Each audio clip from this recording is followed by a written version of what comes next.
Ako ang inyong Lolo Pael at ito ang aking kwento. Uy, tol! Sabi ko na nga ba, nandito ka sa tabing ilog eh. Dumaan ako sa bahay nyo kanina. Sabi ng nanay mo, umalis ka nga raw. Dito alam kung saan ka nagpunta eh. Tahimik ka raw nung umalis. Mukha ka raw tinotoyo. Kaya naisip ko na dito ka nagpunta sa tabing ilog. Dito ka lang naman nagpapalipas ng toyo eh. Eh, bakit ka ba naman tinotoyo ha? Dahil mo pa talaga babae, no? Wala. Gusto ko lang magpahangin. Magpahangin ba ka mo? Eh sana tinawagan mo si Jepoy. Yung hangin nun, hindi nauubos eh. Ipinanganak yata siyang may kakambal na bentilador. Eh, teka. Bakit ka ba nandito? Ang saya mo yata ngayon ah. Anong meron? Ayun nga. Hinahanap kita kasi gusto kong ibalita sa iyo yung masayang bagay. Natatanda mo ba yung palagi kong sinasabi sa iyo? Yung mutya ni Lolo? Yung mutya ng nyog? Yung nakakabit sa pulo ng itak niya? Oo, yun nga. Eh sino bang makakalimot doon eh? Palagi mo ibinibida yun. O ano na naman ba yung bago mong kwento tungkol doon? Eto nga, ang saya-saya ko kasi ibinigay na sa akin ni Lolo. Nagulat nga ako kanina eh kasi bigla niya akong tinawag. Tapos sinabi niya panahon na raw para mapunta sa akin yung mutya. Eh di ba, dati kinukulit ko pa siya para hingin yon. Ngayon, kusa niya na ito ibinigay. Ito oh, dala ko na yung itak. Tingnan mo, makikita mo itong pulo na ito. Binalutan nito ng baon ng nyog. Nakita mo itong apat na mata na to. Yan ang mata ng nyog. Yan daw ang mutya. Ah, ganon? O ngayon, ano na gagawin mo dyan? Saan mo gagamitin ng itak? Pansibak ng kahoy? Pangputol ng damo? Pangkatay ng baboy? Paano makakatulong yung mutya doon? Ay nako, malaki talaga yata problema mo, no? Alam mo, nung bata pa ako, isang beses nakita ko si Lolo na may kaaway sa gubat na mabangis na hayop. Nakita ko kung paano niya gamitin tong itak na to. Ang tingin ko kay Lolo nung araw na yon, nako, isang superhero. Ang bangis tol. Kitang-kita ko yung itak na nagliliwanag. Nasilaw pa nga yung kalaban niyang mabangis na hayop eh. Tapos, itong itak na to, bigla na lang kuminang yung talim. Kasi sobrang talas eh. Parang bagong hasa. Tapos, bumilis yung kilos ni Lolo. Sa isang iglap yung hayop na yun eh, nahiwa sa maliliit na parte. Naging pang adobo ka. Pati yung mga buto niya, walang kahirap-hirap niyang nahiwa. Yun yung gusto kong magawa kaya gusto kong mapasa akin ng itak niya. Eh di, gusto mo nga maging matador. Sabi ni Lolo, hindi naman ito magagamit sa kung saan-saan eh. Pinipili lang daw ng mutya kung kailan siya magpapagamit sa nagmamay-ari sa kanya. Maputi ka pa, masaya. Ikaw lang yata yung masaya na pinamanahan ng weirdong bagay eh. O bakit? Nakakatuwa naman talaga to ah. Nakikita mo itong kwintas ko. Eh binigay din ni Lolo sa akin to eh. Ang sabi niya, mutya raw to ng hangin. Ibinigay daw sa kanya ng diwata na minsang tinulungan niya. Dito daw sa ilog na to. Nakita niya yung diwata na naiipit ng dalawang malalaking bato. Dahil sa malakas na pagragasa ng tubig. Ayun, ginantimpalaan daw siya ng mutya dahil sa kanyang pagtulong. Ha? Talaga? Patingin nga. Ayan oh. Gusto ko sa yun eh. Para may dalawa ka ng mutya. Ano naman ang gagawin ko dyan? Mas masaya ako kapag ang ibibigay ni Lolo sa akin yung hardware niya. Buti sana kung ginto yung kwintas na yan eh. Masasanla ako, mabibenta. Pero ordinaryong bato lang yan. Anong gamit niyan? Di naman pwedeng gawing panghilot kasi sobrang liit. Ganda naman ng batong to. Mag-best friend talaga ang lolo natin ano? Pareho silang may mga mutya eh. Ay teka sandali. Kung binigyan tayo ng mutya, ibig sabihin, binigyan din ng mutya si Jepoy. Naku, baka ipamana na sa kanya yung anting-anting ng lolo niya. Di ba may anting-anting yun na ibinigay sa kanya ng asawa bago mamatay? Yung lagi ibinibida ng lola niya. Kasi ang anting-anting daw na yun marami nang napagdaanan. Malakas na pangontra daw yun sa mga aswang. Tara, bunta natin si Jepoy. Makibalita tayo. Nako, wala akong oras. Uwi na ako. Kailangan ko pang tapusin yung mga pag-iimbentaryo sa hardware ni Lolo kasi kailangan may paubos na yung mga stock bago umorder uli. Uy! Teka! Di ka ba sasama? Puntahan natin si Jepoy. Kausapin lang natin saglit. Saka yung kwintas mo, oh. Sa'yo na lang yan. Subukan mo ibenta sa iba. Pinaglolo ko lang tayo ng mga lolo natin eh. Patatanda na kasi. Mga nag-uulyanin na. Sakyan na lang natin yung imagination nila. Paano kapag hinanap sa'yo to? Di sasabihin ko na wala. O sige na, uwi na ako. Nagkamot na lang ng ulo si Zack habang umiiling. Alam niyang hindi talaga maniniwala ang kaibigan niyang si Jerry sa mga kwentong mutya at anting-anting. Masyadong seryoso sa buhay ang kaibigan at walang ibang gustong gawin kundi ang mapalago ang negosyo ng kanyang pamilya. Nang makalis na ang motor na sinasakyan ng kaibigan ay naglakad na rin si Zack para puntahan ang kaibigan niyang si Jepoy. Ilang minuto na siyang naglalakad at abot na niya ang bahay ng kaibigan. Nakita niyang tumatakbo si Jepoy at nalagpasan na nito ang kanilang bahay. Napahinto si Zack sa paglalakad dahil sa pagtataka kung bakit mabilis na tumatakbo ang kaibigan na parang may tinatakasan. Maya-maya ay malalapitan na siya ng kaibigan. Bago pa ito lumagpas sa kanya ay hinawakan niya agad ang shirt nito dahilan para mapahinto sa pagtakbo si Jepoy. Oh, bakit ka tumatakbo? May umabot sa akin, tol. Kailangan ko makatakas. Ha? Sino? Wala naman ah. Meron! Nandyan! Halika dito! Magtago tayo, bilis! Mabilis siyang hinatak ng kaibigan papunta sa likod ng bahay na malapit sa kanila. Pagkatapos ay pasilip-silip sila para tingnan ang humahabol kay Jepoy. Maya-maya ay nakita ni Zack ang dalawang babae na humihingal sa pagtakbo. Palinga-linga ang mga ito dahil hinahanap si Jepoy. Leche, nakakairita talaga naman, oh. Bakit pa kasi sila umahabol sa akin eh? Bakit nga ba? Ano bang atraso mo? Siguro nabuntis mo sila tapos sinatakasan mo, no? Si Raulo ka ba? Hindi ko gusto na abulin ako ng mga bebot, no? Ang gusto ko, ako maging bebot. Ha? Ano ka mo? Ang ibig ko sabihin, gusto ko ako ang nag-aabol ng bebot. Ayoko ng ganyang pinagkakaguluhan ako. Nakakainis. Ikaw na nga hinahabol ng mga bebot pero naiinis ka pa. Dapat nga matuwa ka eh. Sa akin mo ibigay yung mga yan. O kaya palit na lang tayo ng muka. Kung naging kasing gwapo mo ako, nako, dami kong chika babes. Hindi ko naman gusto maging gwapo eh. Gusto ko maganda. Ha? Ano ka mo? Ha? Sabi ko, ayaw ko sa babae sobrang ganda. Gusto ko yung sakto lang. Tara nga dun. Baka makita pa tayo dito. Tsaka ba galing? At saka pupunta. Sa ilog. Anong ginawa mo dun? Pinuntahan ko si Jerry. May pinag-usapan lang kami. Ha? Tungkol saan? Importante ba? Di naman masyadong importante pero masaya lang ako. Ibinigay na kasi sa akin ni Lolo yung mutya niya. Tapos si Jerry, ibinigay na rin sa kanya yung mutya ng lolo niya. Pupuntahan talaga kita kasi itatanong ko kung ibinigay na rin ba sa iyo ng lolo mo yung anting-anting na naiwan ng lolo mo sa kanya. Yun ba? Nung nakaraang taon pa yun, ibinigay sa akin ni Lola. Di ko lang kinukuha eh. Ha? Bakit? Hanin ko naman yun.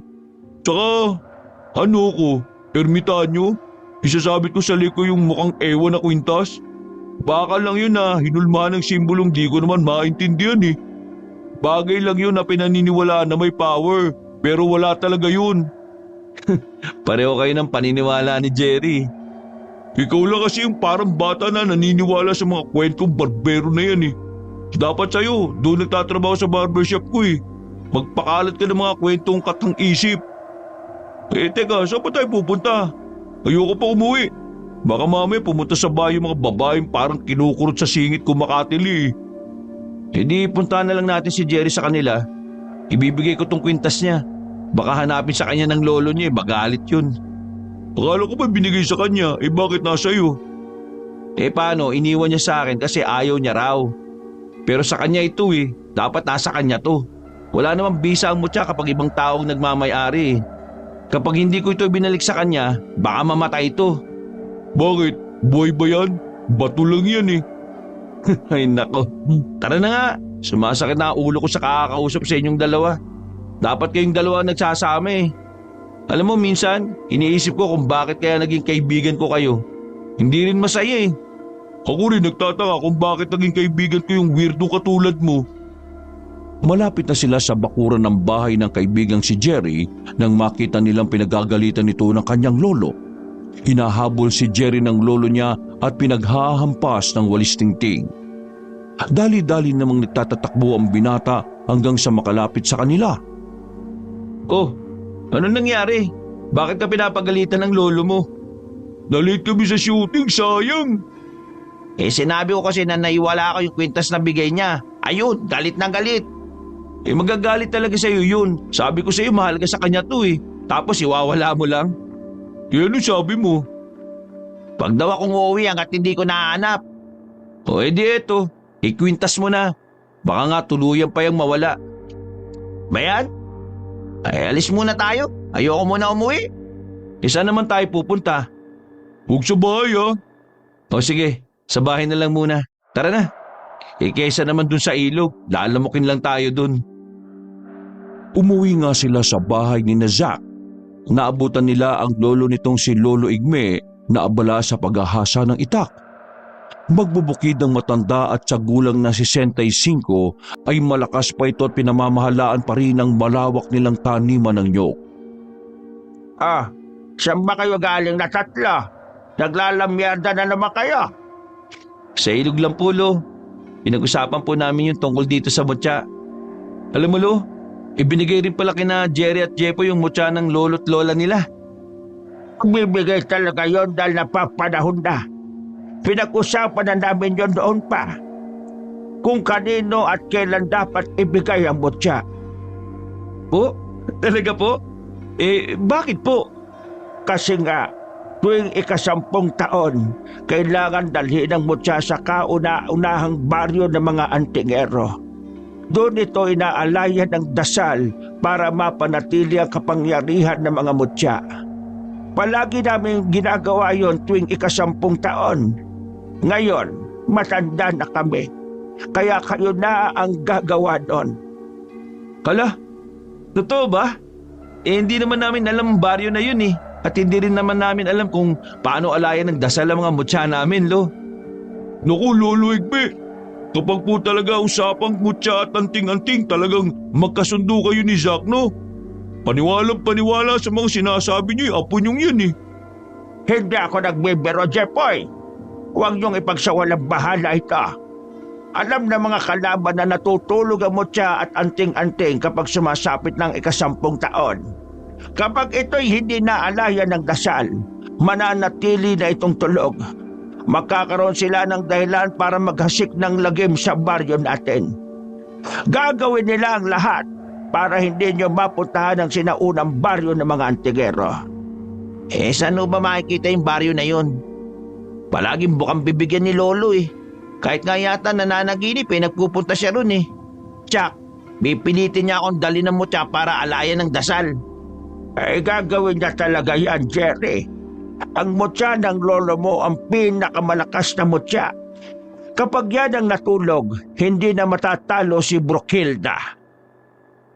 Sino naman po si Brokilda, Lo? Ano naman po yung connect niya sa buhay natin? Yan lang naman ang pinuno ng mga aswang na Amazona na walang ibang gusto kundi ang tuluyang matapos ang kapangyarihan ng mga mutya. Alam niyang malaking hadlang sa kanya ang mga ito. Kinatatakutan ni Brokilda ang mga mutyang yan.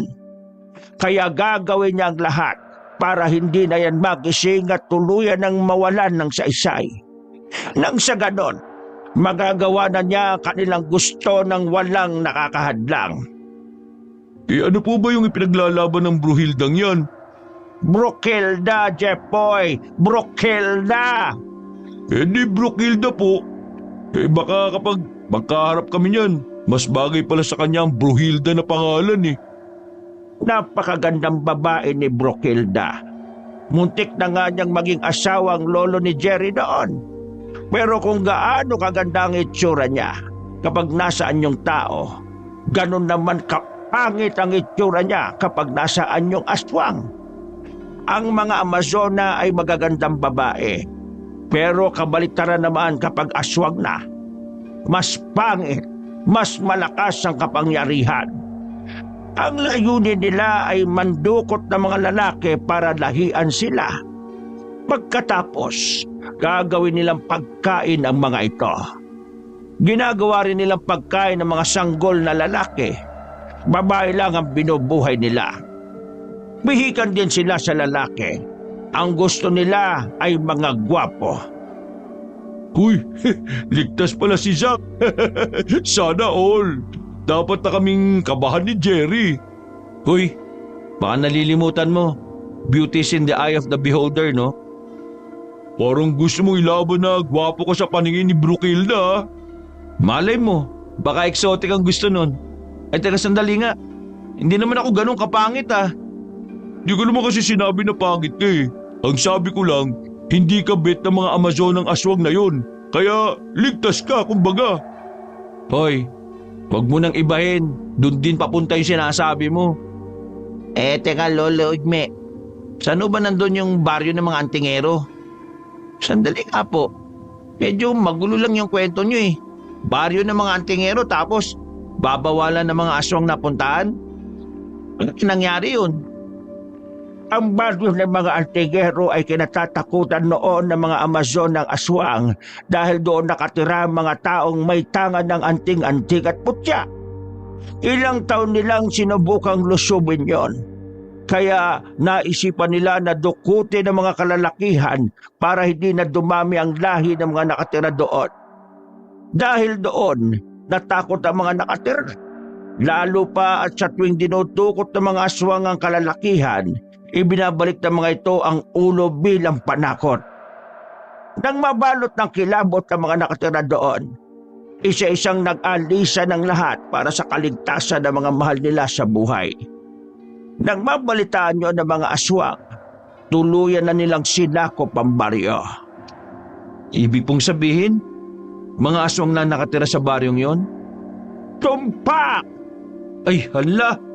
Tapos doon kailangan dalhin yung mga mutya para alayan ng dasal? Bakit tumpa? Hindi ba pwede sa ibang lugar na lang, Lo? Naroon kasi ang mahiwagang kuweba na nababalot ng kapangyarihang kayang gisingin ang kahit na anong mutya o anting-anting mula sa mahimbing na pagkakatulog. Ang balita ko, ang kuwebang yon ay hindi kayang pasukin ng mga Amazona dahil hindi na sila nakakalabas ng buhay. Pero pinoprotektahan nila ito dahil ayaw nilang makapasok ang kahit sinong antingero. Napakadelikado naman ho pala, Lo. Tibong lugar na lang ho kami kaya pumunta. Walang ibang lugar na gano'n, Jeffoy. Nag-iisa lang ang kuwebang yon. Okay, kayang-kaya na po ni Zack na dalhin doon yung mga mutya. Tama. Maganda na isip mo, Jerry. Madali niya madadala mga mutya sa baryong yun kasi una, hindi siya pakikialaman ng mga Amazona kasi hindi nila type yung itsura niya. Ikalawa, siya lang naman ang may gusto ng mutya eh. Kaya siya na lang. Hindi gano'n yan. Kanya-kanya kayo ng dala dahil tsak na hahanapin ng mutya ang magmamay-ari sa kanya. Sasabihin ko na lang po kay Lola na maghanap na siya ng ibang pamamanaan ng mutya ni Lolo.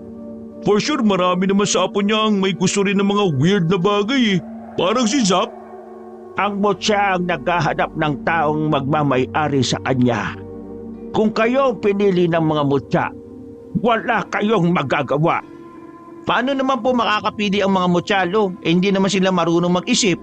Ordinaryong bagay lang mga yan na binigyan ng kwento ng mga tao. Kayo ang makakasagot niyan. Alam kong nagpakita sa inyo ang mutya. Minsan gumagamit ito ng kakaibang paraan. Minsan naman ay sa panaginip. Hindi naman yan ibibigay sa inyo kung hindi kayo ang pinili nila. Kaya kailangang ihanda nyo ang inyong sarili sa pagpunta sa baryo ng mga antingero na pinamumugaran ng mga aswang na Amazona. La, nagtatayo ng balahibo ko sa katawan oh. Sa pagbanggit niyo palang ng salitang yan. Nako, wag niyo na pong ulitin Lo ha. Last niyo na po yan. Nailog si Zack at abala sa pamamana ng isda. Tinawag siya ng kanyang mga kaibigan na kadarating lang din. Lumapit siya sa kanila habang pakamot-kamot ng ulo. Oh, bakit mga tol? Nakasimangot kayo ah. Anong problema nyo? Babae na naman ba? Hindi. Si Lolo kasi. Sinabihan ako na kailangan ko na raw pumunta sa baryo ng mga antingero para gisingin ang mutya. Ako rin. Sinabihan ako ni Lola na kailangan ko nang pakainin ng dasal ang anting-anting ni Lolo. Mahigpit daw yun na bilin. Oh, anong problema doon? Anong problema? Malaki. Una, malay ko bang saan yung lugar na yun? Tapos, hello? Hi! Di ba sabi ng lolo mo, mga Amazon ng aswang lang nakatira doon? Amazon ng aswang yun, tol. Anong laban natin doon? Ano ba kayo? Hindi kayo naniniwala sa bisa ng mutya at anting-anting, pero sa mga Amazon ng aswang naniniwala kayo? Bang klase kayo ha? Paano yung mga aswang na yan ang hindi pala totoo? Napagsubok lang nila. Tinatakot lang kayo para subukin kung talagang karapat-dapat sa mga pamanan ninyo. Hindi na nila kami dapat pang subukan. Sinabi naman namin na ayaw namin sa umpisa pa lang eh. Tapos sila itong mamimilit. Tapos may subok-subok pang nalalaman. Ikaw ba, Zach? Anong sabi ng lolo mo? Ayun, kailangan daw sama-sama tayong pumunta doon. Kagaya daw nila magkakaibigan. Sama-sama silang nagpupunta sa lugar na yon. Kaya, hinihintay ko lang kayo. Ano, kailan ba tayo alis? Sus ko, kaya naman pala kami pinipilit na nga itulak papunta dun sa mga Amazona kasi ikaw gusto mo. O ano naman kunik? Siyempre, dahil may isang gusto, mapipilit kami. Pero kung ayaw mo rin kagaya namin, hindi kami mapipilit. Ano mo nakikita mo sa mutya na yan? Bakit ba gustong gusto mo yan? Bao lang naman ng nyug yan na ginawang palamuti sa hawa ka ng itak. Ay nako, mahirap kasi magpaliwanag sa inyo kasi sarado pa yung mga isip nyo. Mabuti pa, mangisda na lang tayo. Darating ang araw na gugustuhin nyo na rin at magkakaroon kayo ng dahilan para gawin ang nararapat. Tara, mangisda na lang tayo. Tingnan nyo, may ilang huli na ako dito sa basket. Ang lalaki ng isda dito ngayon. Saka may hipon pa. Ang ganda talaga ng ilog, mabiyaya. Dahil ayaw namang sumali ng dalawa sa pamamana ng isda ni Zach, iniwanan niya ang mga kaibigan at ipinagpatuloy ang kanyang ginagawa. Maya-maya, napansin niya sa kabilang parte ng ilog na may mga taong nakatayo roon. Huminto siya sa ginagawa para kilalanin ang mga ito. 5 ang mga babaeng nakita niya at diretsong tingin ng mga ito sa kanila. Lumipad ang pilit niyang ngiti dahil naisip niyang ilan na naman yon sa mga babaeng humahanga sa kanyang mga kaibigan. Hindi naman niya masisi ang mga ito dahil talagang may itsura sina Jepoy at Jerry. Kaya habulin sila ng mga babae. Hindi na sana niya papansinin ng mga babae pero ikinabigla niya ang mabilis na pagtawid ng mga ito sa ilog. Seryoso ang mukha nila at matalingkong tumingin. May kalakasan ng agos ng tubig sa ilog pero hindi man lang natitinag ang mga ito. Nanlaki din ang kanyang mga mata nang mapansin ng mga babae na nasa parting malalim na pero hindi man lang lumalagpas ang kanilang tuhod. Teka, abot bewang na dun Bakit hanggang binti pa rin sa kanila? Bumabawo ba agad ng tubig? O baka naman, nakakalutang sila. Imposible. Hoy! Jerry! Jepoy! O bakit? Tapos ka na ba? Mga tagahanga ata ninyo yun Mukhang hindi maganda ang mood. Ha? Teka lang. Di ko naman kilala ang mga yan Bakit bigla na lang ako kinilabutan? Sino ba yan sila? Tayo ba pinupuntahan? Ewan! Ngayon ko lang nakita mga yan Ang gara naman ng tindigan Mukhang mga brusko. Pero dire-diretso sila. Mukhang tayo pinupuntirya talaga. Tara, umalis na tayo. O sige! Palis na ang dalawa nang bigla na lang silang nagulat dahil pagtalikod nila nasa daraanan na nila ang mga babae. Napanganga rin si Zach nang makita ang ginawang paglipad ng mga babae. Ilang beses siyang nagkusot ng mga mata gamit ang kamay dahil hindi siya makapaniwala sa nakita. Takang-taka siya kung paanong bigla na lang tinubuan ng pakpak ang magkabilang binti ng mga babae kaya mabilis silang nakalipad patungo sa mga kaibigan. Nang tingnan niya uli sila, normal na binti na uli ang nakita niya sa mga babae. Pinalibutan nila ang mga kaibigan. Dali-dali siyang lumapit para tulungan ang mga ito. Hinawakan niya ng maigpit ang dalang itak at matapang na iniamba sa mga babae. Nginisiyan lang siya ng isa sa kasinuntok sa mukha. Parang lumipad ang katawan niya at bumagsak na sa di kalayuan. Napitiwan pa niya ang hawak na itak. Nanginginig ang kanyang katawan dahil nayanig ng husto sa suntok na ito. Nanlalabo na rin ang kanyang mga mata nang tumingin sa langit. Mahina ang kanyang pandinig na parang nabingi sa lakas ng suntok. Pero naririnig pa rin niya ang daing ng mga kaibigan habang nakikipaglaban sa mga babae. Hanggang sa makita na lang niya na lumilipad ng mga babae dala ang isa sa mga kaibigan niya. Pinilit niyang lumingon para tingnan kung ano ang nangyayari sa isang kaibigan niya. Nakita niyang nakabulagta si Jerry sa batuhan at walang malay. Doon niya nalaman na si Jepoy ang tinangay ng mga kakaibang babae. Ilang minuto ang lumipas at nang maging maayos na ang pakiramdam niya, nilapitan niya si Jerry at ginising. Tol! Tol! Gising, Tol! Ha? Nasaan ako? Anong nangyari? Nanaginip ba ako? Hindi, Tol. Talagang nangyari.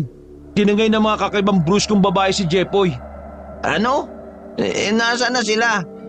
Lumipad, hindi ko alam. Nalilito ko. Mga babae sila at nakakalipad? Paano nangyari yun? O anong gagawin natin ngayon? Inang yan, wala akong nagawa. Ang lakas sumuntok eh. Nayanig yata utak ko. Tagal ko bago nakarecover. Ako rin. Nung sinuntok nila ako sa sikmura, parang lumipad sa likod ko lahat ng organs ko eh. Ang sakit ng katawan ko, tol. Teka, ano gagawin natin? Tara, umuwi na tayo. Pumunta tayo kay Lolo. Baka alam niyo yung tungkol dito. Paano natin ito ipapaliwanag? Sa kung paano lang natin nasaksihan ang lahat. Umuwi nga sila sa bahay ni Zack at ikinuwento ang mga nangyari sa kanyang lolo. Pagkatapos ay ilang minuto silang naghintay ng kasagutan. Bigla na lang nanahimik ang matanda matapos marinig ang kanilang kwento. Lo, kanina ka pa po tahimik ah. Baka naman po gusto nyo nang magsalita.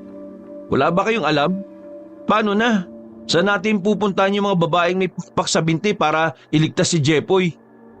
Pumunta sa kanila. Kunin mo sa lola niya ang anting-anting niya. Pero huwag mo nang sabihin ang nangyari. Sabihin mo, pinapakuha ni Jepoy at pupunta tayo ngayon sa baryo ng mga antingero na pinaninirahan ng mga Amazona. Sandali po. Ako'y magpapaalam muna sa amin. Siguraduhin mong magbabalik ka. Kailangang sama-sama at sabay-sabay na dalhin sa baryong yon ng mga mutya kagaya ng palagi naming ginagawa noon.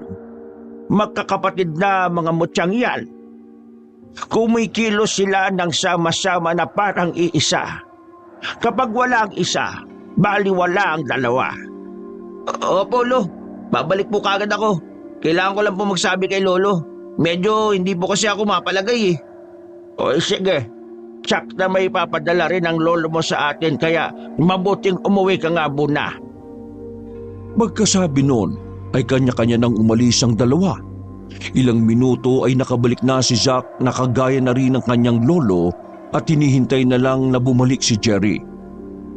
Mag-isang oras na ay hindi pa rin dumarating ang binata.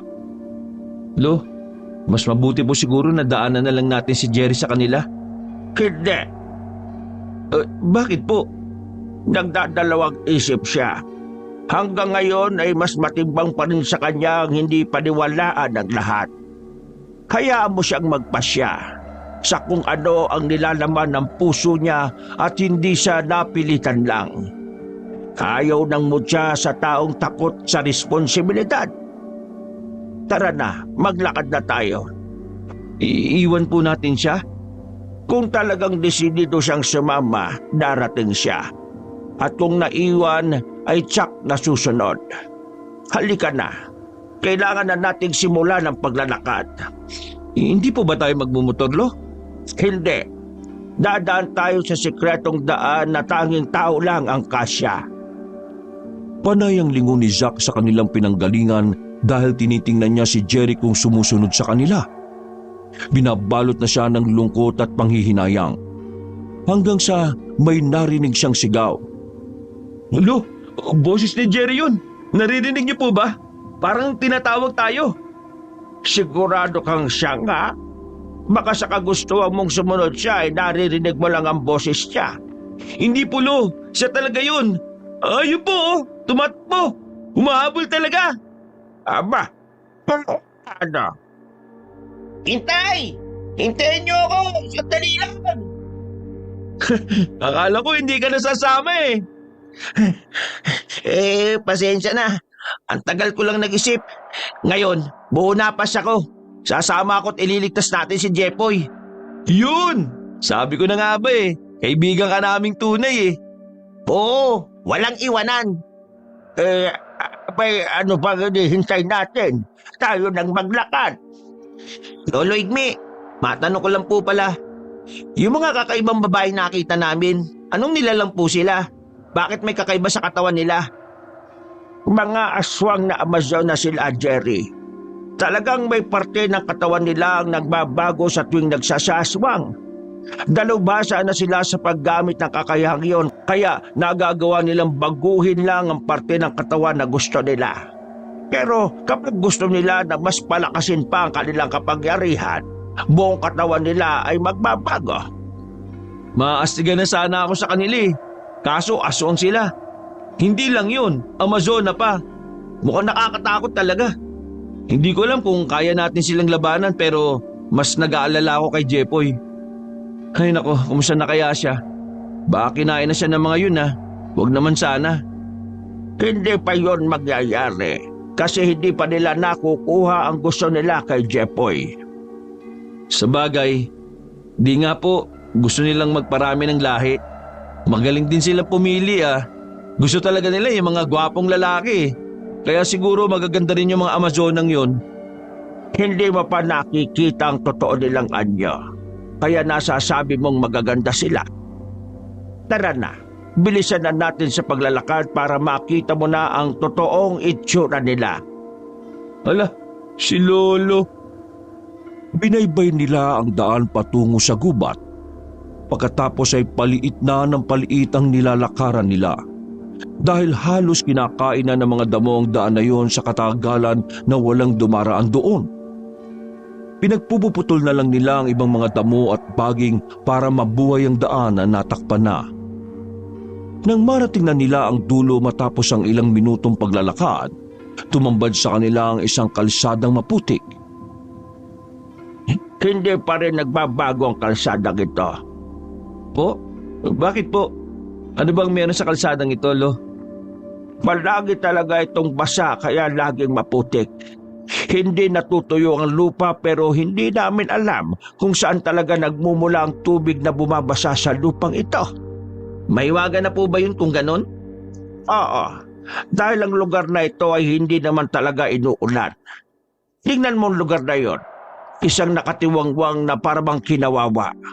Parang disyerto sa gitna ng gubat. Mula dito hanggang doon sa malinis na lupang naabot ng inyong tingin, hindi tinutubuan ng kahit na anong halaman, puno o damo, kahit na palagi naman basa. Ang sabi ng mga kalululuhan namin, ang lupang ito raw isinumpa ng magiting na antingero noon para hindi makalagpas dito si Brokilda. Sa oras na tangkay niyang lumabas, mamamatay siya. Kaya nag-uutos lang siya ng mga Amazona para sa kanyang mga pangangailangan.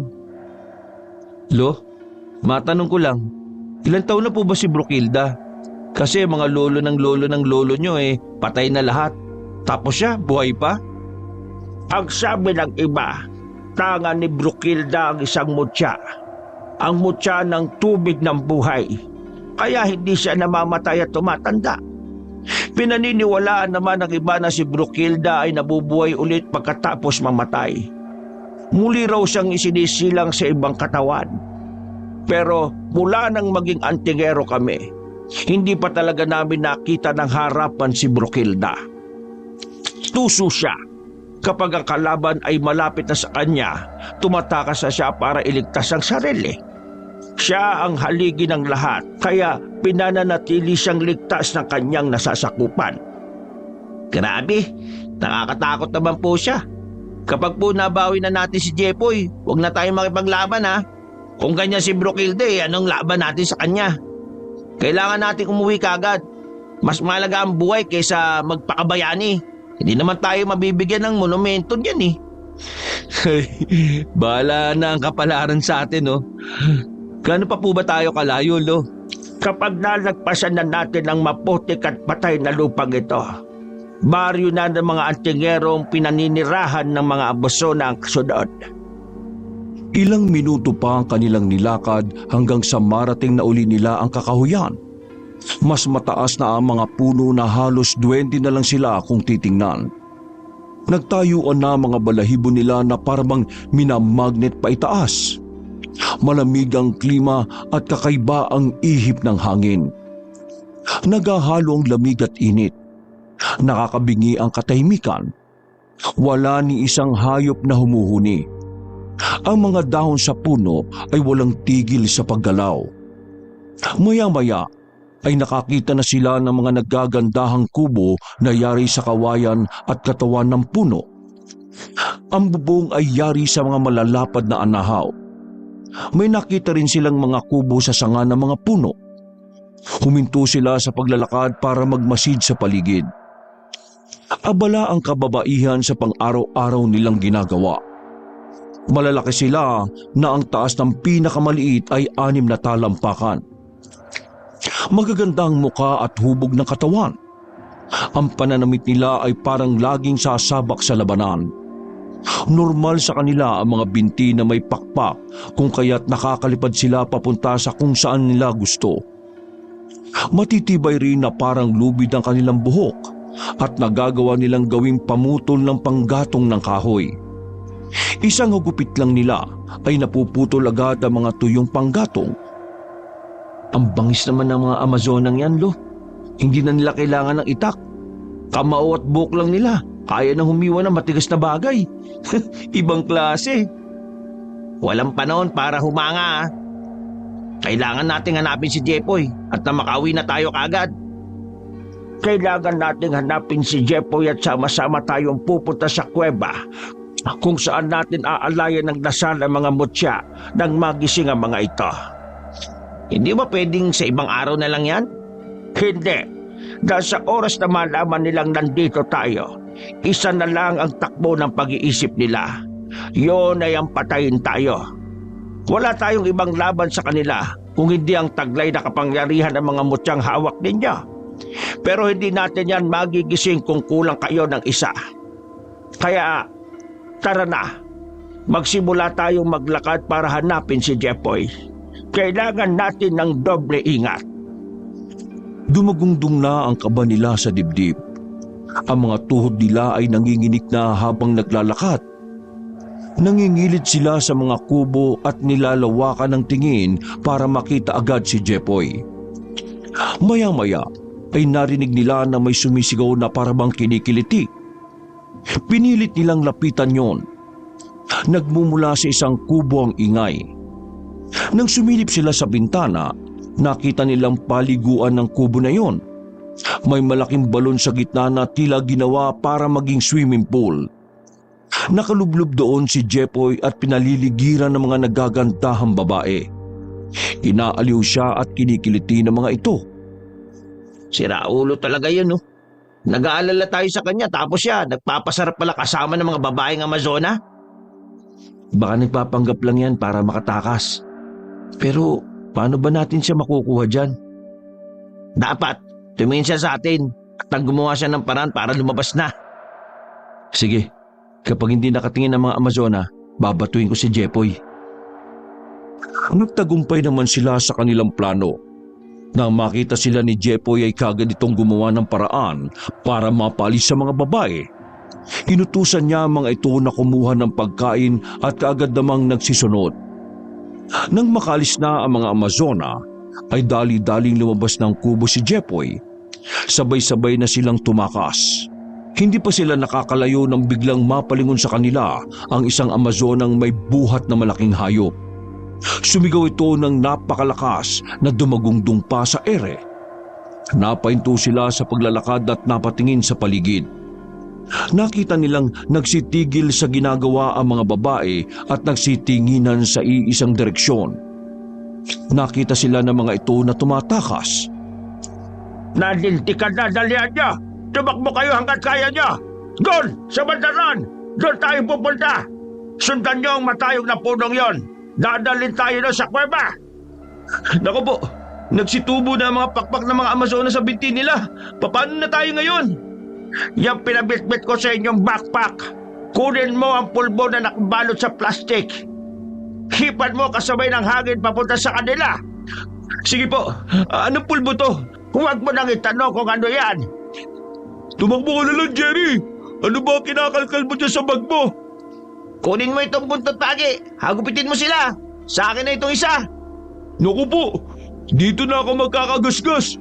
Ingat na ingat pa naman ako sa makinis kong balat. Ang mahal-mahal ng mga skincare ko eh. Umanda talaga sa akin yung mga Amazonang yan. Pinagkikikilitin nila ako kanina. Pinagsasamantalahan nila ako. Hinahawakan nila ang lahat ng parte ng katawan ko at dinamay pa ang aking private part. Mga Amazonang sabik sa... Oo. Huwag ka nang dumaldal, Jepoy. Banata mo na sa kanan mo. May bangaw! Huminto naman si Jepoy at hinagupit ng buntot pagi ang binti ng Amazonang aswang pero nakailag ito. Muli niya itong inabangan at pinuntirya ang pakpak sa binti. Paulit-ulit niyang nilatigo hanggang sa tamaan na rin niya. Bumagsak sa lupa ang aswang. Samantalang si Zack naman ay panay ang saboy ng pulbo sa mga aswang na nakasunod sa kanila. Namamangha pa siya sa tuwing mapupuwing at inuubo ang mga ito. Humihinto sa paghabol ang mga aswang at napapaluhod sa lupa. Panay ang suka nila ng balapot at nahirapan din sa paghinga. Tumakbo naman ng mabilis si Jerry para mauna na sa mga kasama. Nang makalayo na siya, ay saka huminto at tiningnan kung gaano karami ang mga aswang na nakasunod sa kanila. Hinubad niya ang nakakwintas na tirador at saka dumampot ng bato. Pinuntiryan niya ang mga aswang na lumilipad. Dahil mahusay siya sa malayuan, napapabagsak niya ang mga ito sa isang tira lang. Sunod-sunod niyang tinirador ang iba pa at saka sinabihan ng mga kasama na dumiretso na sa pagtakbo. Nang makalapit sa kanya ang mga kasama, ay sabay-sabay na uli sila sa pagtakbo. Walang lingon silang nagpatuloy. Hindi nila pinansin ang mga kalusko sa damuhan. Sa tuwing may mga aswang na umaatake, ay iniiwasan nila kaagad. Hindi na sila lumalaban dahil sinabi ni Lolo Igme na mas kailangang marating agad ang kuweba. Kesa labanan ng mga aswang dahil hindi sila mauubos talaga. Panay iwas lang ang ginagawa at saka binibilisan sa pagtakbo hanggang sa marating nila ang kuweba. Natatabunan na ito ng makapal na damo. Lo, ano na po? Bakit uminto tayo dito? Nandito na tayo. Ha? Saan? Nasa po ang kuweba? Nasa harapan mo na, Apo. Puro damo lang po yan eh. Matagal na panahon nang hindi napapasok ang kuwebang ito. Tabasin mo ang mga damo gamit ang itakbong nakasukbit sa iyong bewang para makagawa ka ng daan. Kaagad na sumunod si Zack sa utos ng kanyang lolo. Ilang minuto rin niyang tinabasa ng mga damo hanggang sa makagawa na siya ng daan na sakto lang sa isang tao. Isa-isa silang pumasok doon at nauna na si Lolo Igme. Sobrang dilim ng kuweba at nanunuot ang lamig. Nagtataasa na ang balahibo nila dahil sa ginaw. Bawat salita nila ay nag-e-echo. Sinindihan ni Lolo Igme ang dala niyang flashlight at inilawan ang dinaraanan nila. May mga patak ng tubig na kapag bumagsak ay parang napakalakas ng tunog dahil sa sobrang tahimik na kuweba. Binaybay nila ang kahabaan nun hanggang sa marating nila ang isang malaking bato. Abot sa bewang nila ang taas nito. Napasigaw ang magkakaibigan dahil sa mga nagliparang paniki na kanilang nagambala. Inutusan sila ni Lolo Igme na hawakan ng kanilang mutya. Pagkatapos ay itapat sa batong nasa harapan nila. Sinabihan din silang pumikit at damhin ng enerhiyang taglay ng mga mutya. Nag-usal naman ng dasal si Lolo Igme pagkatapos ginising niya ang mga natutulog na mutya. Naramdaman ng magkakaibigan ng mainit-init na enerhiyang nagmumula sa kanilang tangan at gumapang ito papunta sa buo nilang katawan. Napadilat sila sa sobrang pagkabigla. Doon nila nakita ang nagliliwanag nilang mga hiyas. Umalingaw-ngaw naman ang kakaibang ingay ng anting-anting ni Jepoy. Malakas yun, pero hindi nakakabingi. Pare-pareho nilang naramdaman ang lakas ng kanilang mga hiyas. Gising na sila at tinanggap na nila kayo bilang mga bagong tagapangalaga sa kanila. Ngayon, makakalabas na tayo sa baryong ito nang hindi natatakot sa mga Amazon ng aswang. Matatakot na ba sila sa atin, Lolo? Hindi, pero malalabanan na ninyo sila ng patas. Kayo nang lumabas na kuweba. Pagkalabas nila, tumambad sa kanila ang Amazon ang nakapalibot na sa bunganga ng kuweba. Matalim ang mga tingin nila. Ang iba ay seryoso, ang iba naman ay nakangisi. Magsasalita pa sana sila pero bigla na lang nagpalit ng anyo ang mga Amazona. Ang iba sa kanila ay humaba pa ang mahaba ng buhok. Ang iba ay humaba ang kamay. Ang iba ay humaba ang binti at hita. Ang iba naman ay tinubuan ng pakpak sa likod. Ang iba ay sa binti. Pagkatapos nilang magpalitan nyo ay kaagad silang sumugod. Mabilis na umalingaw-ngaw ang suot na anting-anting ni Jepoy. Nagsinto sa pagkilo sa mga aswang at napatakip ng tenga. Nabibingi sila sa ingay na ginagawa ng anting-anting niya. Nang hindi na nila makayang tunog, umatungal sila ng sabay-sabay. Tumigil ang anting-anting sa pag-ingay. Nakaayos agad ng tindig ang mga Amazon ng aswang at pumorma na naman sa pag-atake. Dumampot naman ng bato si Jerry at ibinala sa kanyang tirador. Sa isang pagpapakawala niya ng bato ay kasabayang malakas na hangin na nagtaboy sa mga aswang. Para silang hinipan ng higante at tumilapon sila kung saan-saan. Luminis ang kanilang daan kaya sumenya si Lolo Igme na tumakbo na sila. Hanep, ang astig!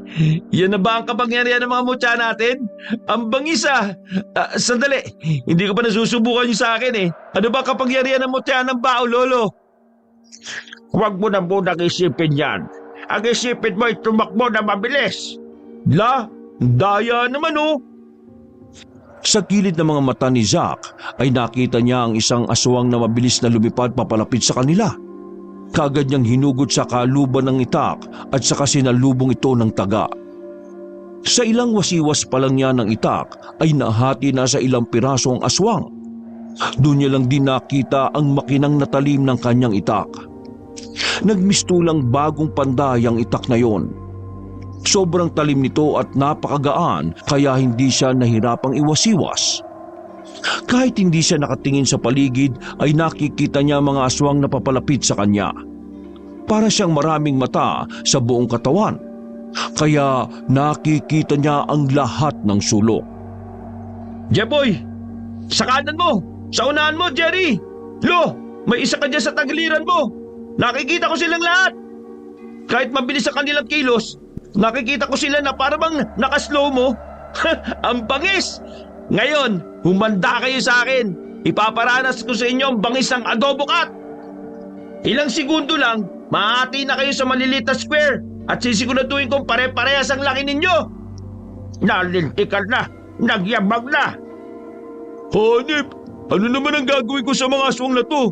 Ayokong suntukin, masisira ang kamao ko eh. Baka mag-deform ang kamay ko.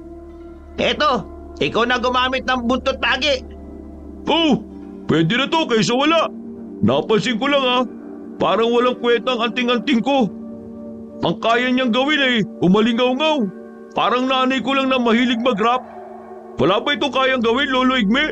Puro alingaw-ngaw lang talaga. Ikaw na ang bahalang tumukla sa iba pang kakayahan ng iyong anting-anting. Yun lang. Kanya-kanya sila ng pakikipaglaban sa mga aswang. Ilang minuto ring nagtagal yon at tumihingal sila ng huminto. Nakakaramdam na sila ng pagod maliban kay Zack na halos lumuwa ang mata sa kakatitig sa kanyang itak. Manghang-mangha pa rin siya sa kakayahan nito. Naglakad na uli sila hanggang sa marating ang mga kubong tirahan ng mga Amazon ng aswang. Lo, wala po ba kayong ibang alam na daan maliban dito? Babalik na naman tayo sa tirahan nila eh. Mas marami sila dahil nandito ang lahat. Dapat umiwas na lang tayo. Dito ang pinakaligtas na daan, Jerry. Bakit po? Mas magaling sila sa gubat. Pero sa lugar na malinis tulad nito, mas lamang tayo. Sige, lakad! Naku po, para nating ipapain ang buhay natin sa kanila. Ayoko na sana makita mga babaeng parang 24 hours nasa gym eh, dahil sa mga muscle na nag-uumbukan. Nakakakilabot talaga kapag pinapagalaw nila eh. Akala nila kinaganda nila yun. Hello, ang pangit din kaya. Para silang mga lalaking nakapalda at mahahaba ang buhok. Habang papalapit sila sa mga kubo, napansin nilang walang sumasalubong sa kanilang mga Amazon ng aswang. Malinis ang mga kubo na parabang sinadyang abandonahin. Habang naglalakad, ay panay ang linga nila sa paligid. Nasaan na sila? Natakot ba sila kaya nagsitakas na? Sana nga no, para hindi na tayo mapagod sa pakikipaglaban. Ayoko na rin eh. Uhaw na uhaw pa ako. Hindi. Nararamdaman kong nasa paligid lang sila. Tama. Nasa paligid lang sila. Tuso ang mga Amazon lang yan. Ang gusto nila ay palagi silang lamang. Maging alerto kayo, ha? Bigla-bigla na lang yan silang aatake. Iginala nila ang kanilang paningin sa paligid. Maya-maya ay umalingaw-ngaw na naman ang anting-anting ni Jepoy. Mas malakas ito at mas matagal. Ilang minuto pa ang nakalipas ay naglaglagan ng mga aswang na nagtatago sa itaas ng mga puno. Para silang mga langaw na nahilo. Ang iba naman ay gumulong pababa mula sa mataas na bahagi ng gubat. Isa-isa na ring naglabasa ng mga aswang na nagtatago sa damuhan. Nakatakip sa tenga ang mga kamay nila at iniinda ang tunog ng anting-anting na masakit sa kanilang pandinig. Nang mahilo na ang lahat ng mga aswang, huminto na sa pagtunog ang anting-anting ni Jepoy. Sabi ko na nga ba eh. At pangangalngal lang ang ambag nito. Pero ayos na rin kasi malaking bagay na. Malaking tulong na. Nahilo yung mga aswang eh oh. Baka bukas pa yan sila magising. Tara na, umalis na tayo. Samantalayin na natin yung pagkakataon. Mabuti pa nga. Tara na. Magmandali tayo. Teka, sandali. May nararamdaman akong pamilyar na enerhiya. Naku po, Lolo Igme. Madalas ang pakiramdam mo ay nagdudulot ng kapahamakan eh. Dapat isinantabi mo na lang yan eh. Hindi ito pwede isang tabi. Nandito siya. Nasa paligid lang. Sino, Lolo? Si Brokilda. Napatingin sila sa paligid ng biglang tumunog ng malakas ang pakakak. Hinagilap nila yon kung saan nagmumula. Maya-maya ay nakita nila sa di kalayuan ng dalawang babae. Ang isa ay ang nagpapatunog ng pakakak habang ang isa naman ay matikas na nakatayo sa bandang kaliwa. Napakatangkad naman ng babaeng yan. Higante ba yan? Siya na yata yung pinakamatangkad sa kanilang lahat eh. Yan na ba si Brokilda, Lolo? Sa itsura, hindi mo masasabi. Pero sa enerhiya niyang taglay, siya na nga yan. Ha! Sa wakas, nagkita rin kami. Igme! Mula sa lahi ng mga mata. Niloob ng tadhana na magtagpo tayong dalawa. Hindi na ako tatakas ngayon dahil gusto kong wakasan ang isa sa mga antingerong tinik sa aking lalamunan. Ang kamay ko mismo ang papatay sa'yo! Isa na lang akong normal na tao ngayon. Kung papatayin mo ko, ano pa ang sa-isay sa'yo? Hinahangad mo lang naman dati dahil sa mga mutya. Pero ngayon, wala na sa akin ito. May say-say pa ba ang patayin ako? Wala akong pakialam sa pipitsugin mong mutya. Ang mapatay kita at makuha ang ulo mo ang magpapasaya sa akin. Walang tutulong sa inyo. Hayaan nyo kami ang maglaban.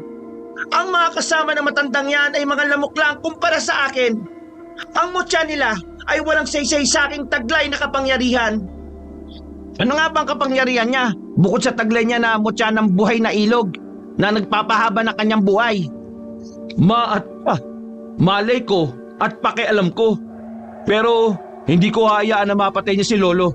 Dadaan muna siya sa ibabaw ng aking gwapo at perpektong katawan. Lolo Igme, pagkatapos po nito, kailangan niya nang bawiin sa apo niyo yung mutya niya. Ah. Ang dami nang nabago sa ugali niya eh. Mula nang mapasa kanya yon. Una, humangin ang utak. Tapos yumabang. Ngayon, nagsisinungaling na siya.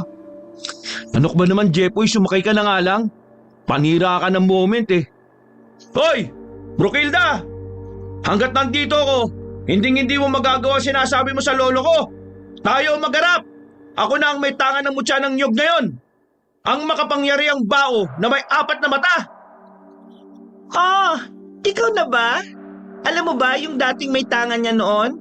Nagawa kong bulagin, kaya walang saysay sa akin ang mutya mo. Magsasalita pa sana si Zack pero bigla na lang lumipad si Brokilda at sa isang iglap ay naramdaman na lang niya ang malakas nitong suntok na tumama sa kanyang sikmura. Sa sobrang bilis ng kilos nito ay hindi na niya nagawang makita. Nang hagilapin niya ang kanyang lolo, wala na ito sa kinatatayuan. Hinagilap niya ng tingin ng pinuno ng mga Amazona at nakita niyang lumipad ito sa ere habang bitbit ang braso ng kanyang lolo. Sira ulo siya. Jerry, targetin mo ng tirador mo. Sige, subukan ko. Sana hindi ako pumalya. Mabilis kasi kilos niya eh. Naku, mataas. Baka kapag nabitiwan niya si Lolo Igme, makapilay-pilay naman. Hindi ko susobrahan. Saktong sabay lang silang babagsak tapos nasa ilalim mga aswang na pangit ang pakpak sa likod. Parang panglango yung pakpak eh. Ano ba yan? Inihanda na ni Jerry ang kanyang tirador. Binalaan niya ito ng batong sakto sa sukat para maabot ang aswang. Napapalunok naman ng sariling laway sina Jepoy at Zack dahil sa kaba habang hinihintay ang mga mangyayari. Halos suminto ang oras nila nang pakawalan na ni Jerry ang bato sa tirador. Dahil sa mutya ng hangin na kanyang tangan, tinulungan siya nitong puntiryahin ang pakpak ng aswang. Sa pulito at nabutas. Nagkaproblema sa paglipad ang aswang dahilan para unti-unting bumagsak. Nabitiwan niya si Lolo Igme kaya dali-daling tumakbo ang magkakaibigan para saluhin ang matanda. Dahil sa pag-aalala ni Jerry na bumagsak ng tuluyan sa lupa si Lolo Igme, nagawa niyang kontrolin ang hangin para saluhin ang matanda at dahan-dahang ilapag sa lupa. Pero gulat na gulat sila nang makitang nag-iba na ang anyo ni Brokilda. Mula sa simpleng aswang na may pakpak sa likod, ay mas pumangit pa ang itsura nito. Lalong kumulot ang mahabang buhok. Tumulis ang ilong. Humaba at tumulis ang mga ngipin pati ang kuko sa kamay. Humaba rin ang binti at hita niya na sobrang payat. Naging kasing taas na niya ang mga puno. Umatungal ng malakas si Brokilda dahilan para magising ang mga kasama niyang Amazon ng aswang. Nagtayuan ang mga ito. Nang igalan nila ang kanilang paningin sa paligid, doon nila nakitang napaliligiran na sila ng mga aswang. Yari, wala na tayong padadaanan. Paano na? Paano na tayo makakalis dito? Kung walang madadaanan, gumawa tayo. Di ba doon ang daan paalis sa lugar na ito? Kailangan nating may tumba ang mga aswang na nakaharang doon. Itutumba lang, hindi papatayin. Paano kung tumayo? Ay nako, kayo pa talaga namimiloso po. Grabe, ang serious. Sinubukan ko lang pag-aanin ng sitwasyon. Takot na kaya ako. Tulungan nyo kaya ako makatayo muna. Ay, oo nga pala. Lo, kaya niyo po bang tumakbo? Wala pa akong rayuma. Kung takbuhan lang pala tsak na may iwan ko kayo. Ayos po yan. Tara na! Patakas na sila nang biglang humarang ang halimaw na si Brokilda. Ikinakahig nito ang mga paa sa lupa at naghahanda para umatake. Hinawakan naman ni Zack ng mahigpit ang kanyang itak. Susugurin na sana niya ang aswang pero ipinagaspas nito ang pakpak at naglikha ng malakas na hangin. Dahilan para tangayin sila. Pinilit nila itong labanan pero malakas ang hangin. Tuluyan silang tinangay at bumangga ang kanilang katawan sa sanga ng mga puno, saka nahulog sa mga aswang na Amazona. Mabilis silang tumayo at inunahan ng mga aswang sa pag-atake kahit may mga iniindang sakit sa katawan. Ginamit ni Jepoy ang buntot pagi sa paghagupit ng mga aswang habang si Jerry ay panay ang paninirador sa mga kalaban na nasa malayong agwat nila. Ang maglolo naman ay magkatalikuran sa pakikipaglaban sa mga aswang. Gamit nila ang kanilang itak ay walang awa sila sa paghabas ng taga sa mga ito. Ilang minuto pa lang silang nakikipaglaban ay sobrang pagod na nila dahil malalakas sa mga aswang na Amazona. Sa palagay nila ay hindi nauubusan ng lakas sa mga ito. Kahit puro sugat na ang katawan ay hindi nila iniinda. Lalo lang silang nagagalit. Hindi natin sila kailangan palunin lahat. Hindi natin sila kaya. Ang kailangan lang natin gawin ay makaalis sa lugar na ito. Yan na nga po ang ginagawa natin ngayon. Kaso, hindi nauubos sa mga aswang na humaharang sa daraanan natin eh. Nakakaubos ng lakas ang mga halimaw na yan. Jerry, puputulin ko ang mga puno. Tapos, pilitin mong itaboy sa kanila para madaganan sila. Kaya mo na mautusan ng hangin gamit ang mutya mo, di ba? Hindi ko pa nagagabay eh. Hindi ko nga alam paano ko nagagawa yung mga nagagawa ko. Bigla-bigla na lang nangyayari eh. Isipin mo na lang ang gusto mong gawin. Ang inyong mutya ay kaisa nyo sa lahat ng kilos at pagpapasya. Basta magtiwala ka lang sa kanya kagaya ng pagtitiwala niya sa iyo. Sige po, susubukan ko. Sige, gawin na natin. Sandali lang, yung anting-anting ko. Kailan kaya ito nangangalngal? Mukhang may sarili siyang pag-iisip eh. Di ko naman kinokontrol pero iyak ng iyak sa di ko inaasahang pagkakataon. Kakaiba kasi ang anting-anting mo. Para siyang may sariling pag-iisip. Hindi talaga yan lumalaban. Siya lang ang nagbibigay ng babala kung may panganib. Tumutulong lang siya kapag nasa oras ng kagipitan. Lo, ang oras na pala na ito eh, hindi pa kagipitan. Baka antukin talaga ang anting-anting ni Lolo. Buti pa yung dalawa may pinagkakaabalahan na eh. Nagtulong na sina Jerry at Zack. Ang mga naitutumbang puno ni Zack ay kaagad namang pinalilipad ni Jerry papunta sa mga aswang na humaharang sa kanilang daraanan. Pagkatapos ay muli niyang pinapalipad para salubungin ang mga umaataking aswang sa likuran. Nagtutulong naman sina Jepoy at Lolo Igme para kalabanin ang mga aswang na nasa malapit. Kapag nalilinis na nila ang daan ay saka sila tumatakbo ng mabilis.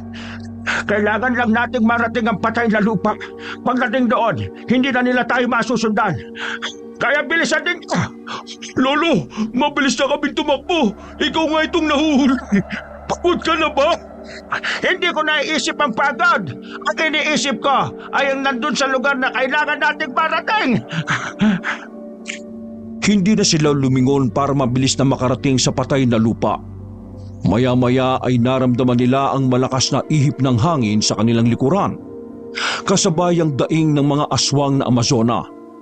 Napahinto sila sa pagtakbo para tingnan kung ano ang nangyayari. Gulat na gulat sila nang makita si Brukilda na pinagpipipisa ng kanyang mga paa ang mga aswang na Amazona. Ang iba ay hinahaplot nito sa kamay at sa kanila lapa.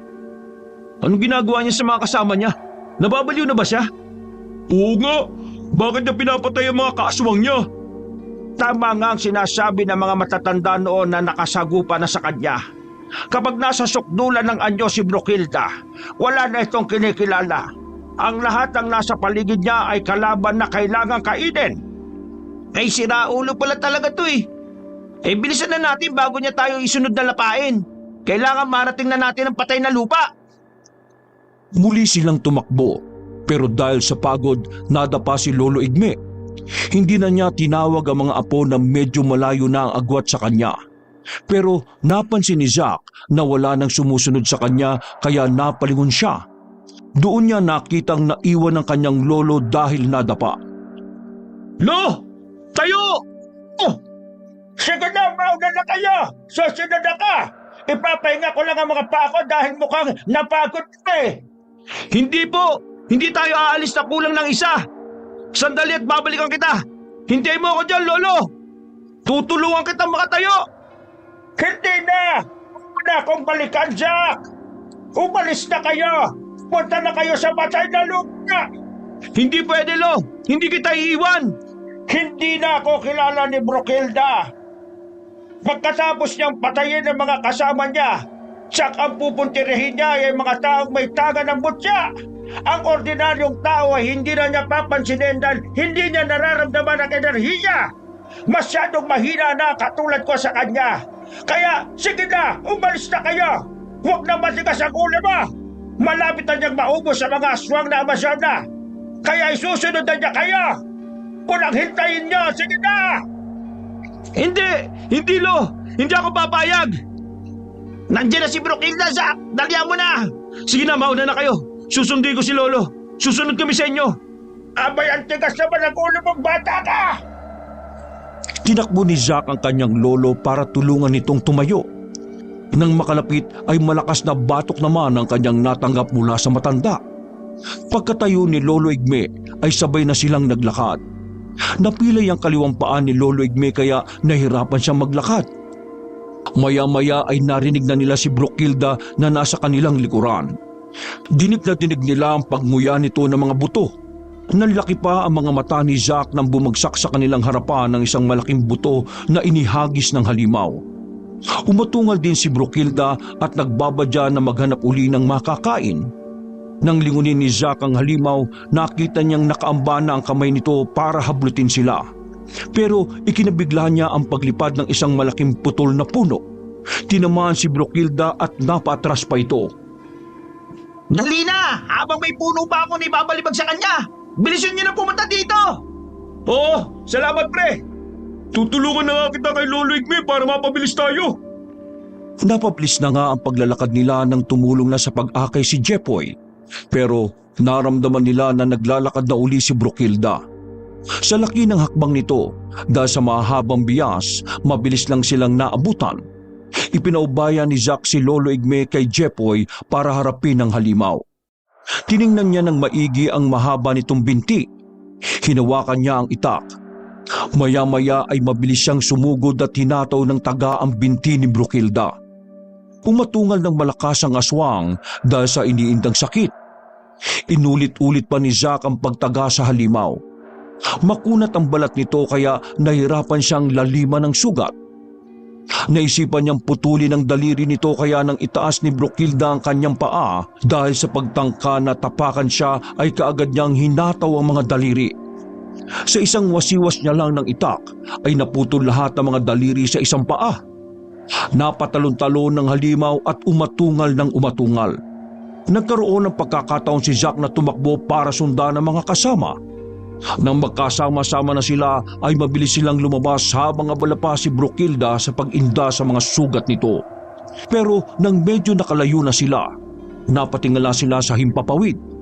Nakita nila si Brokilda na lumilipad at inikutan sila. Sa bawat lipad nito ay iwinawasiwas niya ang mahabang kuko. Matalim ito kaya napuputol agad ang mga punong tinatamaan. Sa kakalipad ng aswang ay nalinis na nito ang gubat. Natuon na ang atensyon ni Brokilda sa kanila. Kitang-kita na sila ng halimaw. Matalim na ang tingin nito sa kanila. Galit na galit ang mga mata. Maya-maya ay umatungal ito habang nakatingala sa langit pagkatapos ay lumipad na pabulusok para salakayin sila. Inihanda naman ng magkaibigan ng kanilang mga sandata. Ang itak ni Zack, ang tirador ni Jerry at ang buntot pagi ni Jepoy. Nang makalapit na ang halimaw sa kanila, sabay-sabay silang umatake. Pinuntirya ni Jerry ang pakpak ng halimaw, habang si Zack at Jepoy ay inatake ang aswang nang hindi na iniisip kung saan tatama ang mga atake nila. Lalong nagalit si Brokilda kaya hindi sila tinatantanan. Sunod-sunod itong umatake habang lumilipad. Ginagamit nito ang matutulis na kuko sa pagsalakay. Paulit-ulit namang pinuntirya ni Jerry ang pakpak nito hanggang sa lumaki na ang butas ng magkabilang pakpak. Nagkaroon na ng problema ang paglipad ni Brokilda. Hindi na kinakaya ng pakpak nito ang kanyang katawan. Bumaba na lang siya sa lupa at saka naglakad. Naisipan ni Lolo Igme na kunin sa bag niya ang pinulbos na pinatuyong bawang. Isinabay niya ang pagsaboy nito sa hangin nang tumira si Jerry gamit ang tirador. Nang malanghap ni Brokilda ang pulbos ng bawang, napahawak ito sa kanyang lieg at hirap sa pag-atungal. Humahagod ito ng hangin pero lalo lang nahihirapang huminga. Maya-maya ay napalood niya ito at nagsimulang sumuka ng malapot na kulay pulang likido. Jerry, magpaihip ka pa ng hangin para matangay itong pulbos ng bawang sa kanya. Sige po, Lo. Sa dami ng hirap naming aswang ka, sa bawang ka lang din pala mapapaluhod, hayop ka! Lo, tulungan na po kita magsabay niyan para naman may ambag ako kahit papano. Ikinalat nila ang pinulbos na bawang at tinangayon ng hangin papunta kay Brokilda. Lalo itong nahirapang huminga at wala nang tigil sa pagsuka. Nang maubos ang pulbos, nagpasya na silang iwanan ng halimaw. Dahil sa kalagayan ng paa ni Lolo Igme, nahirapan silang bilisan ng paglakad. Panay ang lingon ni Zack sa likuran para bantayan kung sumusunod pa ang aswang sa kanila. Panatag na siya nang makitang hindi na sumunod si Brokilda. Itinuunan niya ang atensyon sa kanilang unahan. Nagpatiunan na rin siya para tabasin ang mga damo nang hindi na gaanong mahirapan si Lolo Igme sa paglakad. Matapos ang ilang minuto, natanaw na nila ang patay na lupa. Napangiti na sila dahil nakaramdam ng pag-asa na makakaalis na sila sa lugar na yon. Pero bago pa sila makarating, nakita nila si Brokilda sa unahan na parabang kanina pa naghihintay. Kahit puro pinsala na ang katawan nito, ay matikas pa rin ang tindig. Naniningkit ang mga mata ni Brokilda habang pinakikiramdaman ng paligid. Pilit nitong inaalam kung saan naroroon ang mga mutya. Pinakiramdaman nito ang enerhiya. Nang matuntunan ni Brokilda kung nasaan sila, bigla itong tumindig ng diretsyo. Matalimang tingin sa kanila at ipinakita pa ang matutulis ng ngipin. Itinaas na rin ito ang kamay at iginalaw-galaw pa ang kuko na parang dadagit ng biktima. Paano siya nakarating dyan? Hindi naman natin siya nakitang lumipad ah. Sa haba ng bias niya, hindi na natin mapapansin ang bilis ng kanyang lakad. Hindi na nakapagtatakang nauna siya. Mukhang ayaw talaga niya tayong palisin dito. Eh di magkamatayan ah. Dapat pala tinuluyan na natin siya kanina habang nanghihina pa siya dun sa pulbos eh. Lolo Igme, meron pa ba kayo nun? Wala na. Inubos ko na kanina. Akala ko kasi matutuluyan na siya doon. Pero malaki na ang pinsala niya sa katawan. Puro sugat na siya oh. Kaya kaunti na lang din ang lakas niya. Kaya na natin yan. Pagtulong-tulungan na natin. Naunang umatake si Jerry nang bigla niyang tiradurin si Brokilda pero hindi ito ininda ng aswang. Nakaramdam ng takot si Jerry nang umabante si Brokilda. Napatras sila nang makitang lalong nagkulay pula ang mga mata ng aswang. Panay rin ang tulo ng malapot itong laway na nahahaluan ng dugo. Nang magsimula ng tumakbo si Brokilda papunta sa kanilang kinaroroonan, nagsimula na silang mataranta. Napahawak si Jerry sa kwintas niyang mutya ng hangin at dahil sa takot ay napabulong na siya. Tulungan mo kaming talunin ng alimaw na ito. Sabihin mo sa akin ang dapat kong gawin. Sasalubungin ko siya ng aking itak. Zack, huwag ka magpadalos-dalos. Bumalik ka dito, hoy! Matigas ang ulo. Hindi talaga nakikinig ang batang yan. Dahil sa bulong ni Jerry, parang nakinig sa kanya ang hangin. Umihip ito ng marahan sa simula hanggang sa lumakas. Iniangat nito sa lupa si Zack. Itinulak siya ng hangin para maitarak niya ng husto sa dibdib ni Brokilda ang hawak niyang itak. Umatungal na matindi ang aswang at ikinawag pa ang kanyang kamay. Hinablot nito si Zack at saka ibinalibag. Napaigik ang binata nang bumagsak sa lupa. Kagad naman siyang nilapitan ng mga kasama.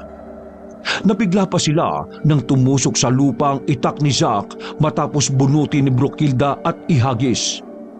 Kahit malalim ang sugat ng halimaw ay patuloy pa rin itong sumusugod. Sinalubong naman ni Jepoy ng malakas na hagupit ng latigo na buntot pagi. Pero sinipa lang siya ni Brokilda. Tumilapon din siya at tumama sa isang punong nakatumba. Pinaulanan naman ni Jerry ng bato ang aswang gamit ang kanyang tirador. Pero kahit tinamaan ito ay hindi na rin iniinda. Patuloy lang sa paglalakad na palapit ang aswang. Ang kunat niya, hindi ba mamatay? Ano ba pwede namin gawin, Lolo Igme? Hindi ko talaga alam. Ngayon ko lang nakasagupa ang aswang na yan. Sandali. Nakikita niyo ba yung kwintas niya? Isa yung mutya. Kumikinang. Kanina ko pa yan napapansin na kumikinang sa tuwing inaatake siya. Baka yan ang mutya ng tubig ng buhay. Baka yan nga ang kailangan natin kunin para mawala ng kapangyarihan niya. Wala rin naman siya kinikilala eh. Hindi na siya tao. Hindi na rin aswang. Isa na siyang halimaw. Baka kapag kinuha natin ang mutya ay tuluyan na siyang mamatay. Paano natin kukunin? Ang taas niya oh. Isa siyang higante. Hindi naman mapatumba.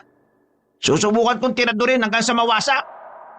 Ginawa ni Jerry ang plano niya, pero nakailang tira na siya ay hindi umiepekto. Hindi nababasag ang mutya ng aswang. Lumiliwanag lang ito na parabang nagbibigay ng panangga para hindi mawasak. Hinihingal na si Jerry sa pag-atake hanggang sa huminto muna siya. Pero nakakuha ng pagkakataon ng aswang. Hinablot niya ang binata at saka hinawakan ng maigpit. Napasigaw sa sakit si Jerry dahil ramdam niya ang mga butong pinipiga. Dahan-dahan siyang inilalapit ng aswang sa bibig para lapain. Nang hindi na makatiis si Jepoy sa kanyang nakita at dahil na rin sa inis niya sa kanyang anting-anting na sa tingin niya ay walang silbi, hinubad nito mula sa pagkakakwintas at saka ibinato ng malakas sa aswang. Saktong tumama ito sa mutyang nakakwintas kay Brokilda. Pumalingaw-ngaw ang anting-anting na nagpabingi sa aswang. Nabitiwan nito si Jerry para magtakip ng tenga. Dahil sa lakas ng tunog na ginagawa ng anting-anting, napahawak ang aswang sa kanyang ulo. Sinabunutan niya ang sarili dahil iniinda ang matinding sakit sa ulo. Nagsimulang magbaga ang anting-anting ni Jepoy dahilan para umatungal si Brokilda dahil napapaso sa init na dulot nito. Pilit niyang inaalis ang anting-anting na dumidikta sa kanyang dibdib, pero hindi niya mahawakan dahil sa sobrang init. Napaupo na siya sa lupa at maya-maya ay namilipit hanggang sa mapahiga. Unti-unting nagbabagong itsura ni Brokilda. Hinihigop ng anting-anting ang kanyang lakas. Dahan-dahan siyang pumapayat hanggang sa maging butot balat.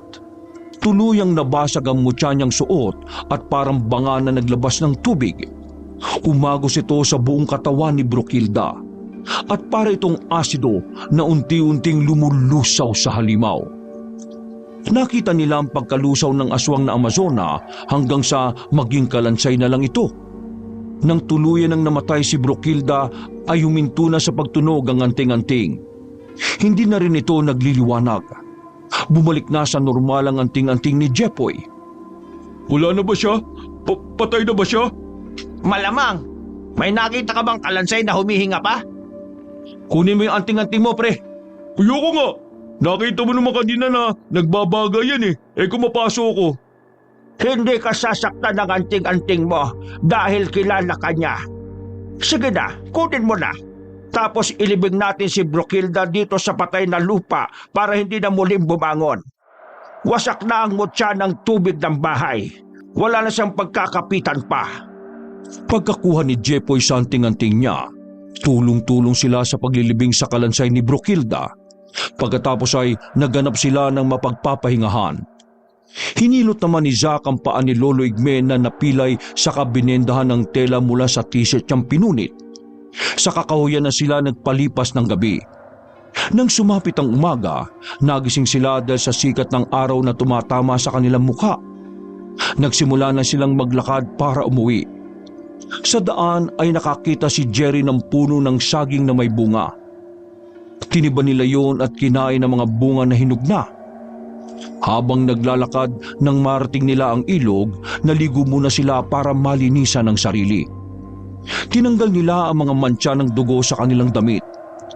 Ilang minutong pagpapahinga ang ginawa nila saka muling naglakad hanggang sa makauwi na sa bahay ni na Lolo Igme. Naabutan nila na naghahain ang ina ni Zack para sa pananghalian. Matapos silang alukin na kumain, dali-dali silang dumulog sa hapag at nagsikain. May hinay-hinay sa pagkain. Baka mabulunan kayo niyan. Nakaligtas nga kayo sa mga Amazon ng aswang mamatay naman kayo sa pagkabulon. Naku mga batang ito. Pakiramdam ko po kasi 1 linggo akong hindi kumain. Sa sobrang pagod at sa sobrang gutom ko, Akala ko hindi ko nakilala ang kanin eh. Ako rin. Kahit akala ko umay na ako sa paksiw pero masarap pa rin talaga pag matagal kang hindi nakakakain. Nagagawa niyo kumain talaga at namnamin pa ang kinakain niyo kahit galing kayo sa bakbakan? Hoy bakit? Ano naman ang masama? Ako kasi, naalala ko yung mga nangyari. Lalo na yung pang-adobo cut mo sa Amazonang aswang. Bilis mo makamove on ha? Huwag mo na lang ipaalala. Nasa tiyan ko na yung kinakain eh. Baka mamaya ibalik ko pa to palabas. Ikaw talaga oh. Dahil sa mga kwentuhan nila, napagalitan si Lolo Igme ng kanyang anak dahil kung saan niya dinala ang tatlo. Kahit anong paliwanag na matanda sa ina ni Zack ay hindi pa nito nakalusot sa galit. Kaya sa huli ay hinayaan na lang niyang magalit ito. Lumipas sa mga araw at balik na sa normal ang kanilang buhay. Kapag may pagkakataon, sumasama sila sa kanilang lolo para lalo pang paggusayin ang paggamit ng kanilang mutya at anting-anting. Kagaya ng palaging ginagawa ni Zack kapag gustong manghuli ng isda. Nagpunta siya sa ilog para mamana. Palusong pa lang siya sa tubig nang marinig ang matinis na sigaw ni Jepoy. Magkasama ang dalawang kaibigan niya at nakakunot ang noo niyang tiningnan sila. Oh, anong ginagawa niyo dito? Manghuli ng isda kasi gusto ko rin bang iyaw. Bakit parang ang sama ng tingin mo? Bakit, bawal ba? Pag-aari mo ba yung ilog? Wala akong sinasabing ganyan. Grabe kasi ang tili mo eh. Teka sandali nga, naalala ko pala. Matanong nga kita ha. Di ba kinidnap ka ng mga Amazona? Maliban doon sa naliligo kayo ng sabay-sabay, anong nangyari pa? Nangyaring ano? Di ba naiirita ka sa mga babae? Bakit sa mga Amazona hindi? Parang type na type mo sila eh. Huwag mo sabihing Amazon ang aswang ang gusto mo ha. Hindi ah. Nagpapanggap lang ako ng gusto ko sila. Naalibadbaran nga ako sa kanila eh. Mga manyak sila. Biglang napatili si Jepoy nang umalingaw-ngaw ang kanyang anting-anting. Kagad silang napatingin sa paligid. Sa kabilang banda ng ilog ay nakita nila ang isang babaeng seryoso kung makatingin sa kanila. Carla Lou! Amazonang aswang? May natira ba sa kanila? Akala ko inubos na ni Brokilda lahat ah. Oh, bakit kayo nakatingin ng ganyan sa akin? Ayun ang aswang oh, nasa kabilang pampang. Paring Jerry, naiisip mo ba yung naiisip ko? Oo, naiisip ko nga. Gawin na natin. Gusto ko makakita ng sirena sa ilog eh. Ako rin eh. Tara. O bakit? Ano binabalak nyo? Ayoko na mga ganyan tingin ha. Pinagtulungan ng dalawa na ilublob sa ilog si Jepoy. Tili ng tili ang kanilang kaibigan. Tinigilan lang nila ito na magmakaawa na. Sabihin mo nga, kailan ka pa bakla? Sorry na! Inborn to! Kaya nga nakasundo ko ang ibang Amazona kasi chinika ko about sa beauty nila dahil kung hindi, nasa tiyan na nila ako ng oras na yun eh. Hindi nyo na ako makikita. Langya ka. Kaya pala nauuli kong pumipilantik minsan ng daliri mo tapos bigla ka na lang tinitigasan ah. Bakit di mo sinabi? Nilihim mo pa. Tabi-tabi pa naman tayo matulog minsan kapag nandun kila Jerry. Eh ayokong sabihin kasi baka itakwil nyo ako eh. Saka hindi pwedeng malaman ng family ko, lalo na si Papa. Alam niyong galit yun sa mga sirene. Saka, excuse ha, di ko kayo tataluin. Di ko kayo type no. Siguraduhin mo lang ha. Kasi kung hindi, ipapalunok ko sa'yo yung anting-anting na nakasabit sa leeg mo. Ay, huwag naman ganun. Napaka-harsh. Bigla na namang tumili si Jepoy at nabatukan na ng dalawa. Itinuro niya ang nakitang babaeng nasa kabilang pampang. Nasa tabi na nila ito. Sa pagkabigla nilang tatlo, napatakbo sila palayo. Agad na hinugot ni Zack ang kanyang itak sa kaluban at itinutok sa babae. Huwag kang lalapit! Kayang-kaya kitang tatadin kahit giniling pa. Ano ba kailangan mo? Ay lintik! Mapula ang mga mata! Aswang nga! Hindi ka sasantuin ng tirador ko! Halika! Lapit ka! Nanlaki ang mga mata nila nang biglang tubuan ng pakpak sa binti ang babae. Pagkatapos ay biglang lumipad palayo. Sinundan pa nila ito ng tingin habang lumilipad sa himpapawid. Nakita nilang may mga kasamahan ito. Bagya silang tumigil sa paglipad at tumingin sa kanila ng ilang segundo. Pagkatapos ay nagsialisan na rin sila. Ay, ang weird. Nangyari. Ano yun? Nagpapaalam? Di man lang nag-isplok kung ano ang kailangan? Baka iniwan na nila yung baryong yon. Baka gusto lang nilang sabihin na aalis na sila at hindi na mangangambala. Minsan, balikan natin yung lugar na yon. No way! Bakit ba gusto mo dun? Doon ka na kaya tumira? Sa ayaw at sa gusto mo, babalikan natin yon after 10 years kasi magre-recharge tayo ng mutya. Iniisip ko nga kung ngayon wala na tayong lalabanan ng mga aswang. Ano pa bang gagawin natin sa mga mutya natin? Ngayon alam ko na. Kaya natutulog ang mutya at anting-anting kasi hindi nagagamit. What if mag-albularyo na lang kaya tayo para hindi na tayo pumunta-punta dun sa kuweba para gisingin ang mga ito? Ang garay! Wala naman silang mata pero natutulog. Yung kay Zack may mata, 4 pa. Ay, oo nga. Sorry naman. Di, ikaw na lang pala ang pumunta dun sa kuweba after 10 years. Ako, mula bukas, maghanap na ng magmamana nitong anting-anting ko. Di naman ako nito kayang gawing tunay na babae. Aanin ko pa to. Pwede ka naman tulungan para maging tunay na babae, di ba Zack? Ha? Paano? Madali lang. Gamit ang itak ni Zack at ang tirador ko, pupuntirehin namin yung iyo. Uy, huwag naman ganyang paraan. Hindi magandang biro yan ha. Mga walang hiya kayo. Muwi na nga kayo. Nagabulan sila sa ilog at nang maabutan nila si Jepoy ay muli nilang inilublob sa tubig. Pinagbabatukan pa nila ito bago pa kawalan. Pagkatapos ng kulitan ay sama-sama silang nanghuli ng isda. Umuwi silang may dalang pang-ulam. Wakas!